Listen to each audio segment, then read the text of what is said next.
Career کارواں سے خالد ارشاد آپ کی خدمت میں حاضر ہے۔ میٹرک اور انٹرمیڈیٹ کا جب بھی رزلٹ آتا ہے تو والدین اور طلباء و طالبات نوجوانوں کے لیے جو سب سے بڑا چیلنج ہوتا ہے وہ اس سوال کا جواب تلاش کرنا ہوتا ہے کہ اب کیا پڑھیں، کہاں پڑھیں۔ گو الحمدللہ بہت سارے بچے اب انہیں آلریڈی واضح ہوتا ہے کہ انہوں نے ایجوکیشن کریئر کون سا اڈاپٹ کرنا ہے، لیکن اس کے باوجود جب آپ ایف ایس سی کرتے ہیں اور آپ کے مطلوبہ ڈسپلن میں داخلے کے لیے کہیں نمبر کم زیادہ ہوں، یہ خدشہ ہو جائے تو پھر یہ سوال ابھرتا ہے کہ اب اس کے علاوہ کون سی لائن ہے جو لینی چاہیے۔ اسی سوال کے جواب تلاش کرنے کی کوشش میں کاروان علم فاؤنڈیشن 2009 سے سرکردہ ہے۔ ہم ہر سال جب میٹرک انٹرمیڈیٹ کا رزلٹ آتا ہے تو ایک سیمینار کرتے تھے، اب سوشل میڈیا آیا تو ہم پھر سوشل میڈیا پر ایک ٹاک کا انتظام کرتے ہیں، اور اس میں جو لیڈ کرتے ہیں جو ہمارے ایجوکیشنل کنسلٹنٹ ہیں جناب سجاد حیدر صاحب، خود یہ انڈس فاؤنڈیشن کے نام سے ایک آرگنائزیشن چلا رہے ہیں جس کے پلیٹ فارم سے teacher training, education, career counselling سمیت بے شمار پروجیکٹ کرتے ہیں۔ ہمارا ان کا ساتھ جیسے میں نے بتایا کہ 2009 سے ہے، اور آج بھی میں نے انہیں زحمت دی ہے کہ ہمارے کچھ سوالات کا جواب دیں گے۔ سجاد حیدر صاحب بہت شکریہ وقت دینے کے لیے۔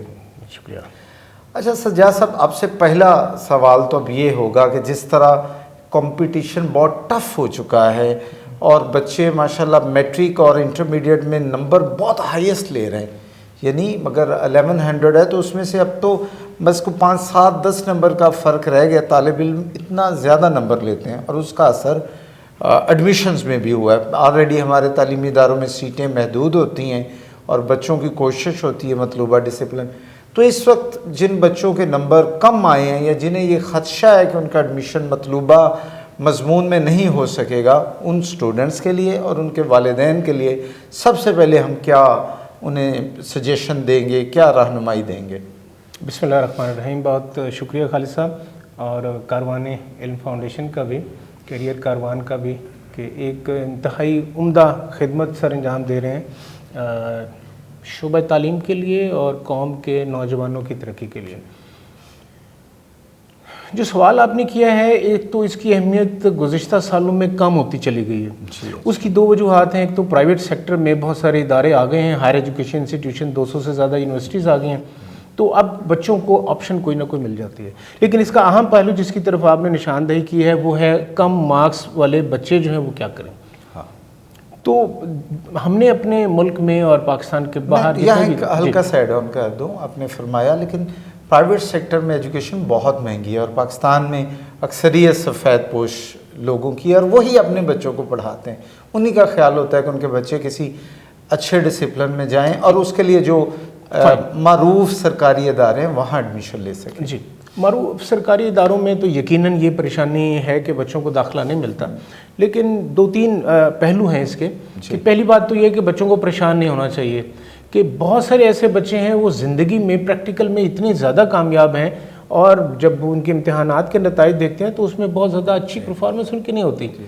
تو لائف سکلز اور پریکٹیکل وزڈم آف لائف وہ ان کو دوسروں سے آگے لے جاتی ہے، اور ہارڈ ورک تو اس لیے اس میں پریشانی کی کوئی بات نہیں ہے، نہ تو پیرنٹس کو پریشانی کی بات ہے، نہ ہی بچوں کو وری کرنا چاہیے۔ اب جو کاسٹ کا پہلو ہے اخراجات کا، تو کیونکہ سرکاری اداروں میں جو فیسیں ہیں وہ گورنمنٹ ہمارے قومی خزانے سے دیتی ہے، اس لیے لگتا ہے کہ وہ فیس کم ہے، حالانکہ ان کا خرچہ private school, private college, private university کے تقریباً کم و بیش برابر ہوتا ہے۔ اور پرائیویٹ سیکٹر میں ہیں بچوں کو اپنی جیب سے پیرنٹس کو ڈائریکٹ دینے پڑتے ہیں، خزانے سے نہیں آتے، اس لیے لگتا ہے کہ وہ ذرا مہنگا ہے۔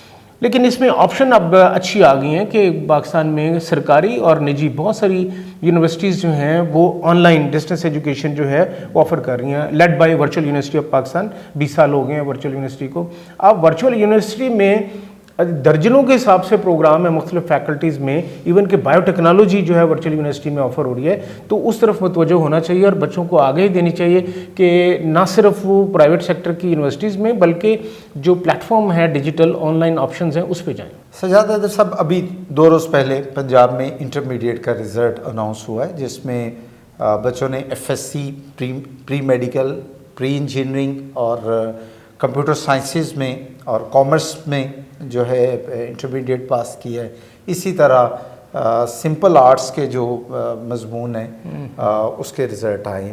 میں یہ چاہوں گا کہ جیسے ہم سیمینار میں کرتے ہیں یا ہر دفعہ ہم یہ کریئر کارواں پہ ہم ایک سوال جواب کا سیشنز کرتے ہیں، سب سے پہلے ہم لیتے ہیں انٹرمیڈیٹ ان آرٹس یا ود آرٹس جو ہے ان سٹوڈنٹس کے لیے جو سوشل سائنسز میں جنہوں نے آگے جا کے کوئی اسکوپ ہو سکتا ہے، وہ کیا کیا ہے؟ دیکھیں، پہلی بات تو یہ ہے کہ ابھی بہت زیادہ وسعت آ گئی ہے پیشہ ورانہ تعلیم کے اندر. جی. تو دنیا میں 2000 سے زیادہ ڈسپلنز ہیں جس میں ڈگری پروگرامز ہو رہے ہیں.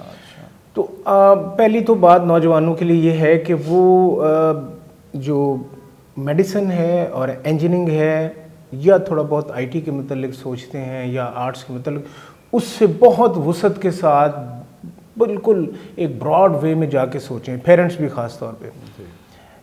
آرٹس کے مضامین میں سوشل سائنسز کی آگے بے شمار برانچز آ گئی ہیں. اب سائیکالوجی کی نیڈ ہمیشہ رہتی ہے، آج بھی ہے، آئندہ بھی رہے گی. لینگویج کی ہمیشہ رہی ہے، آج بھی ہے اور آئندہ بھی رہے گی. اسی طریقے سے آپ کے جو سوشل سائنس کے مضامین ہیں، تاریخ ہے، جغرافیہ ہے، کسی بھی مضمون کی اہمیت جو ہے ختم نہیں ہوئی. ہاں، کمی بیشی تاریخی طور پہ ہوتی رہتی ہے. بیسٹ چیز یہ ہے جس کی طرف متوجہ ہونا ضروری ہے کہ وہ بچہ کس کیپیبلٹی گریڈ کا ہے، اس کی صلاحیتیں کس شعبے کے اندر بہترین ہیں اور وہ کیا کرنا چاہتا ہے. تو پہلے خود شناسی، سیلف ڈسکوری کی سٹیج کو آپ کراس کریں، اور پھر چاہے آپ آرٹس میں ہوں گے یا کمپیوٹر میں ہوں گے یا فیشن میں ہوں گے یا ڈیجیٹل ٹیکنالوجی میں، آپ اسی فیلڈ میں ایکسل کر جائیں گے. اوکے. تو یہ لیسن ضرور بچوں کو ہونا چاہیے. بالکل ٹھیک ہے. کیا آپ مجھ سے متفق ہیں کہ اگر ہم یہ کہیں اپنے اسٹوڈنٹس کو اور والدین کو، فرسٹ آف آل نمبر جتنے بھی آئیں مایوس نہیں ہونا. سیکنڈلی، آپ کی کوئی بھی لائن ہے اس میں اتنے زیادہ مواقع ہیں جتنا آپ سوچ سکتے ہیں، تعلیم کے بھی اور آگے کریئر کے بھی، ایسا ہی ہے؟ دیکھیے، میں اس بات سے بالکل متفق ہوں کہ تعلیمی حوالے سے، حصول علم کے حوالے سے، پیشہ وارانہ حوالے سے اور کامیابی کے راستے جو ہیں وہ ہر شعبے میں ہیں. آپ نے اس شعبے میں ٹاپ پہ آنا ہے، اس شعبے میں اپنے آپ کو نمایاں اور ممتاز کرنا ہے. اور اس کا پہلا، میں دوبارہ رپیٹ کروں گا، اس کا پہلا جو سٹیپ ہے، جو پہلی منزل ہے، وہ خود شناسی، اپنے پروفیشن کی شناسی ہے. ہمیشہ یہ کہا جاتا ہے کہ دو چیزوں کو ہمیشہ زندگی میں غور سے، فکر سے، تدبر سے منتخب کرو. ایک محلہ اور علاقہ جہاں آپ رہنا ہے، کیونکہ آپ ہمسائے روز نہیں بدل سکتے، اور دوسرا پیشہ، کیونکہ ایک دفعہ آپ نے اڈاپٹ کر لیا تو شاید ہی وہ کوئی اچھا چانس ہوتا ہے کہ آپ 20 سال بعد، 10 سال بعد کو پروفیشن کو چینج کریں اور اس کے بعد نئے سرے سے شروع ہو جائیں. سو پیشے کو سوچ سمجھ کے منتخب کریں، اور جس میں آپ کی جو کیپیبلٹیز ہیں وہ سوٹیبل ہیں اس کو منتخب کریں، اور اس میں پھر محنت کریں. اللہ تعالیٰ یقیناً کامیابی دے گا. بہت شکریہ سجاد حیدر صاحب، اور امید ہے جی ہماری اس گفتگو سے آپ نے بہت کچھ لرن کیا ہوگا. مجھے دیجیے اجازت. اللہ حافظ.